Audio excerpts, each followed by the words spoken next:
the question, answers, and open discussion, okay? First, we have Dr. Shannon Gore, who is an adjunct professor in communications, media, theater department here at Northeastern Illinois. She currently teaches the art of film and video and has taught television history.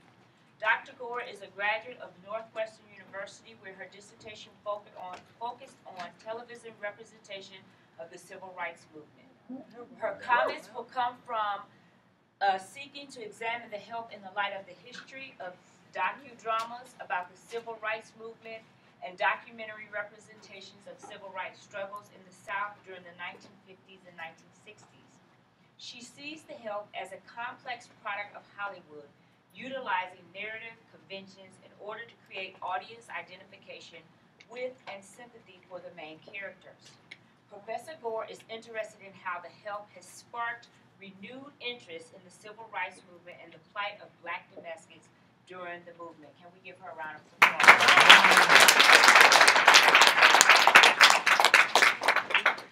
Next, we have Lakeisha J. Harris, who is a graduate student of political science here at Northeastern Illinois University, and she also was a women's studies major. Yeah. She is seeking her master's degree in comparative politics and international relations. In 2011, she graduated cum laude from NEIU with her BA in women's studies, like I just said. Currently, Lakeisha is the editor-in-chief of the Seeds Literary Arts Journal of NEIU and the newly elected student trustee. Her comments will come from navigating the political terrain of Black women in work. So often the lives of women are deeply entrenched within the backdrop of politics. This is even more so the case of the lives of Black women. Within the film, The Help, we not only see the day-to-day care that Black women provided for white families during the civil rights era, we are witnessing camaraderie and a network of Black sisterhood that enables us to survive. Can we give a round of applause?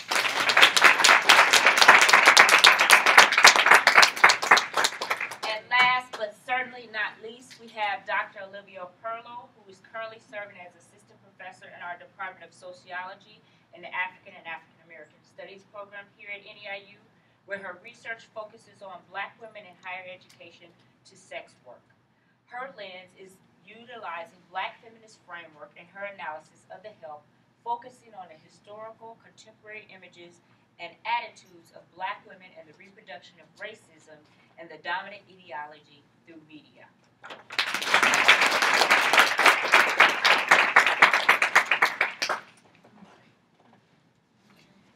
Okay, so I've written some comments down, so I'm going to read and then say some points that I noticed watching the film. Okay, so what do we make of The Help?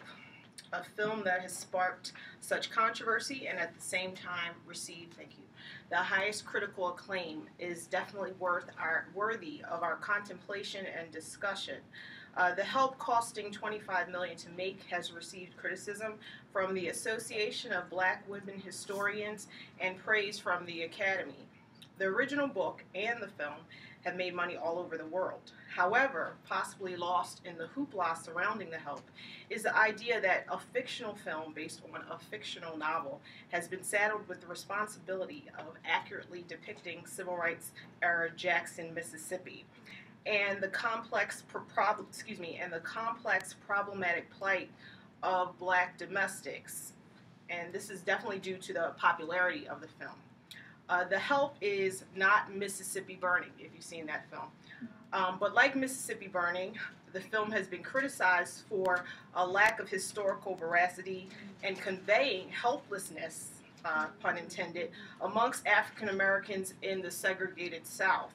It is helpful, useful, to remember the film is a work of art, constructed and edited.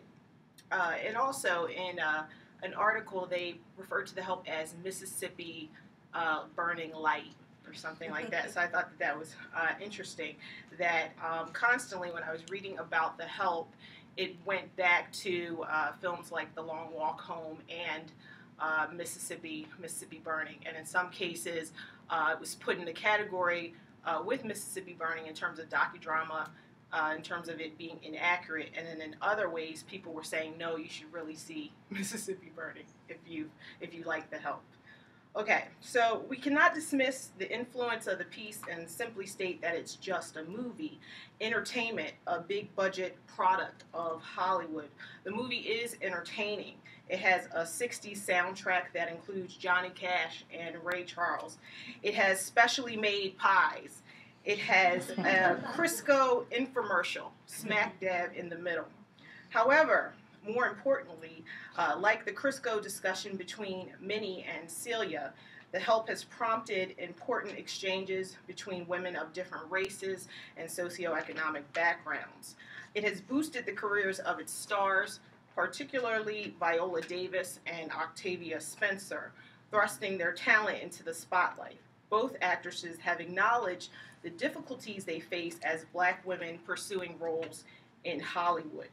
Nevertheless, there's something unsettling about the narrative of The Help. Surprise, surprise. Skeeter's self-righteousness can possibly be blamed on her youth, but her positioning as the heroine has been seen as problematic and undercutting, possibly simplifying, the brutal struggles of blacks living in the segregated South. The film is a representation, but representations are powerful and often seen as truth to moviegoers. My heart was warmed by The Help in parts. I laughed. I was saddened. One point particularly I wanted to bring up is Aibileen, when she has to go outside to go to the bathroom. There's this tilt up where you see her, positioned on the toilet, and this very degrading experience. So in that way, the film is an interesting mix, but I can't help but state that I've seen this satisfying comeuppance of Hilly Holbrook before. Does anybody remember Mean Girls? So that kind of film that has nothing to do with race at all. Oscar host Billy Crystal's controversial joke about wanting to hug the first black woman he saw after seeing The Help made me wonder if he actually saw the film and how much of the film is actually about black women. The film is peppered with references to the civil rights movement, but in some ways plays as a coming-of-age story. A college student finds herself by way of writing. Skeeter comes to terms with the harshness of the world and the cruelty of her friends. In the end, she leaves the segregated South and potentially goes on to write other stories, leaving two black maids behind. And the point I wanted to make there is it's very striking that Minnie says, basically, we're living in hell, and our children are living in hell, but yet they wish Skeeter well and have a good time. We'll stay here and deal with the aftermath of what you've actually done. Finally, I just wanted to make a couple of points. I think that an overlooked relationship in The Help, and an interesting one, is the relationship between Constantine and Charlotte. It definitely involves power and dominance, but at the same time, there is a love there. So it's a complicated relationship, and it's different from some of the stereotypical roles in the film. And also this idea of Viola being a writer. I know it's not that useful to compare the book to the film, but Viola becomes a writer. In the book, I'm told, I haven't read it, but in the film, she starts off saying, I want to tell my story, and I've written them down. And so she starts reciting. But then she sits down, and once again, Skeeter takes over, and it's her words, and she's shaping Viola's story. So there's a moment there where it's kind of for the contemporary audience that doesn't necessarily buy into Skeeter telling the black maid story, but ultimately it goes back to this idea that Skeeter has the agency, in my opinion, and Viola is telling her story but can't put her words down on paper. So I thought that was interesting. Oh, and one more thing, Minnie, just this idea that she's so powerful, she's sassy, and she doesn't burn her chicken, and she gets these great one-liners, and I find the one-liner somewhat entertaining, but at the same time problematic. but she still does not possess the power to leave her own abusive situation with her husband. So all that sass, just is it for naught or what? So I thought that was something we could possibly talk about. So I think mine is a bit more more political, a little bit more positive. Although Olivia already informed me that she's gonna slam me. So I think that I know you ain't telling me that. You ain't telling me. All right. I love her. She's so anyway, location and political action. I think that we need to look at that. What first came to mind when I first saw the film was like my first political science class where Dr. Mihik was, we were reading Machiavelli, and it says, you know, that on the political landscape, the people underneath know something about the people on the top, and the people on the top know something about the people on the bottom, and this is how power is constructed.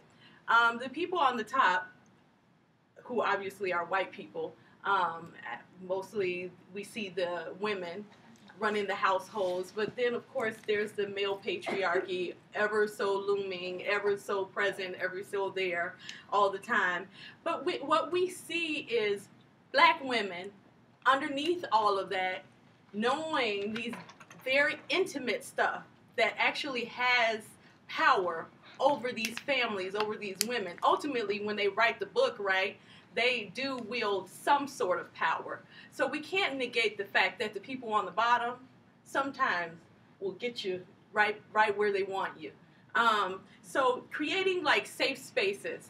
I think that it was in Dr. Perlow's Black Women in Feminism and Resistance class where I learned about the kitchen table politics, where black women will get at the kitchen table, they will create some safe spaces, and they will politic.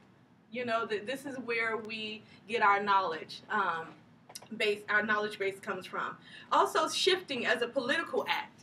We see a lot of shifting within the movie from how they speak to, how the women speak to their employers versus when they get in the kitchen and they're laughing about how they're acting and how that's power. That's some power. Even though in the face of oppression, we seem to not have so much power and that they're all dominating. But hello, she's cooking for you.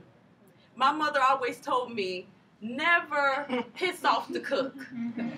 Okay, so in that way, in those little ways, that is some sort of power. And we take whatever we can get, and build from that. This is where the civil rights movement came from. We take and we keep pushing and we keep moving. And those are positive aspects that we see within the film. It's fiction, right? But that, just like Alice Walker's Color Purple was fiction, and it packed an impact. It was something of a beginning of black women's stories that was being told. Zora Neale Hurston, and Their Eyes Were Watching God. And we see Janie asserting her power over her body, or the ability to choose and navigate her own life. And these are stories that need to be told, fiction or otherwise, because when we see overarching in our daily lives where there is so much power construction and so much power over our lives taken away, we need to see these fictional characters and try to apply some of that knowledge, even if it is fiction.